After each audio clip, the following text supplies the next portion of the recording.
गीत गिराए चलन गुरुजी कोनो गुरही कहे गुरुजी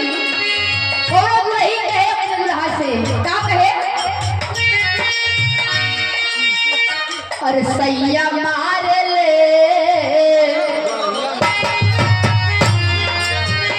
सैया मार ले टमाटरी पियावे ले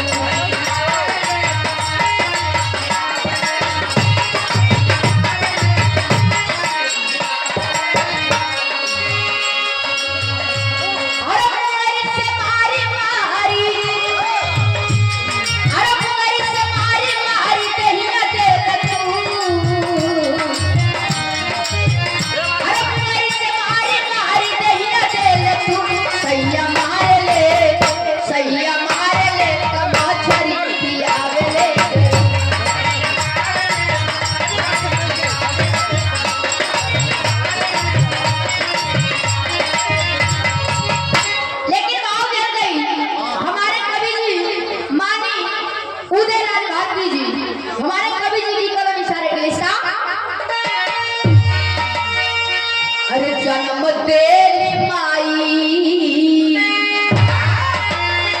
हो जन्म देली माई जिंदगी सवार ले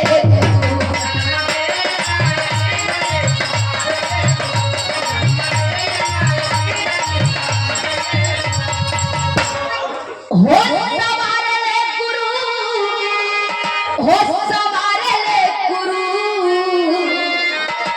की जन्म देली जिंदगी सवार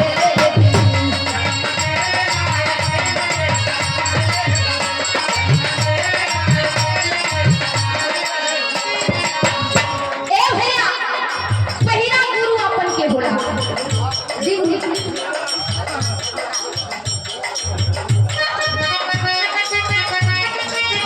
अरे देखिए माननीय हमारे गुरुजी विजयलाल गुरुजी की तरफ से हजारों रुपए का पुरस्कार चलो मैं कोटि कोटि प्रणाम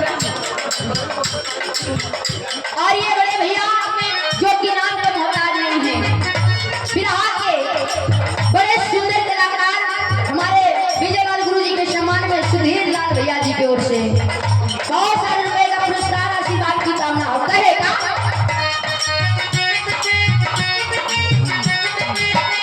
प्रथम गुरु माई बाबू कहाते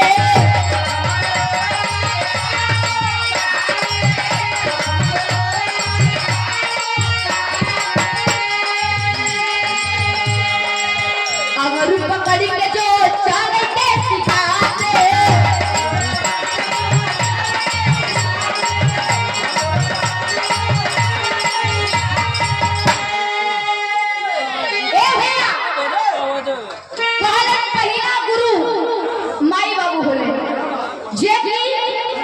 जन्म दे अंगुरी को पकड़ी के चले के सिखावे ले ई अपन पहिला गुरु होले लेकिन कैसे अरे स्वर अनमोल बुध अरे स्वर अनमोल बुध स्वर उच्चारे ले गुरु अरे कृष्ण अनमोल बुध स्वर उच्चारे ले गुरु की जन्म देली माई हो जन्म देली माई जिंदगी सवारे ले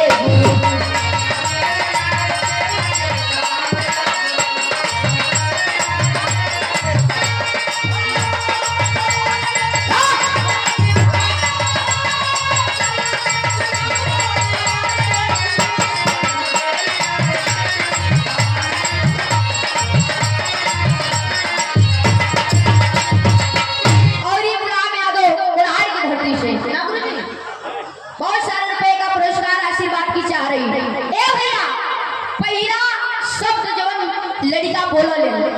कि माई बाबू सिखावा ले कि बेटा मम्मी का बेटा पापा का ई होलन गुरु अपन पहिला गुरु लेकिन दूसरा गुरु के होला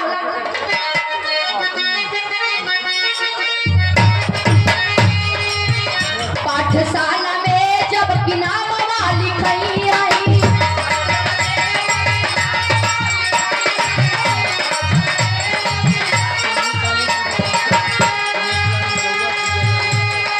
भगा ए बी सी डी गुरुजी बताई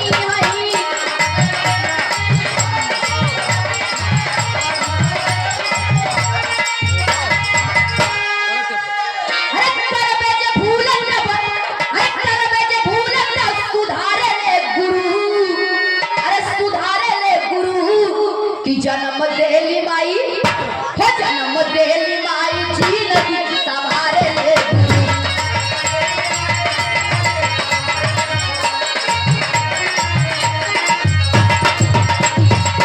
ए भैया दूसरा गुरु होले जब लड़का थोड़ा 2-4-5 साल के हो जाए तो उनका जब एडमिशन करे हैं पढ़े बदे अभी देखी इस गीत के भाव पे हमारे गुरुजी विजयलाल गुरुजी की ओर से फिर 5,000 रुपए का पुरस्कार आशीर्वाद की चाहवा लड़का जब 2-4-5 साल के हो जाए पढ़े भेजिया तो पहला जो गए ABCD होला वो गुरु सिखावे लेकिन और कितना बका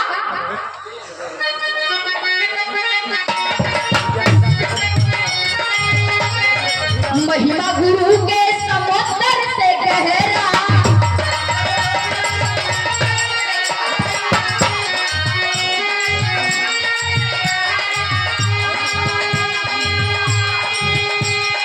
कविता कला कलम कागज के पहरा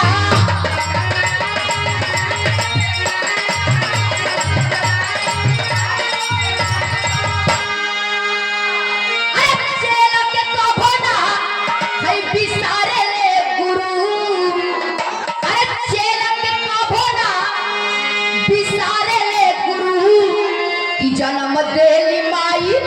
हो जन्म देली माई जिंदगी सवारे ले गुरु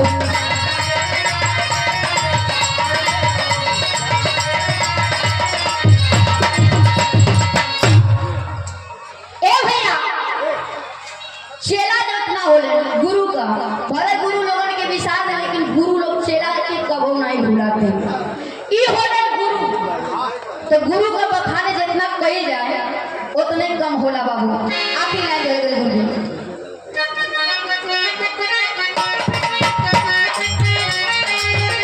जन्म सुफल ना होई बिन भजनिया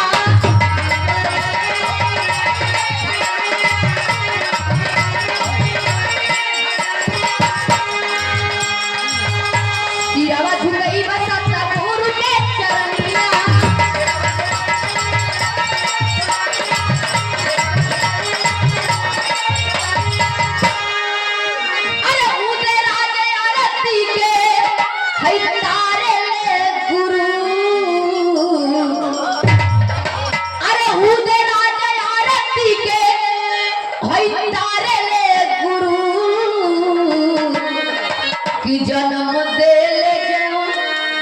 जन्म देली माई जिंदगी सवार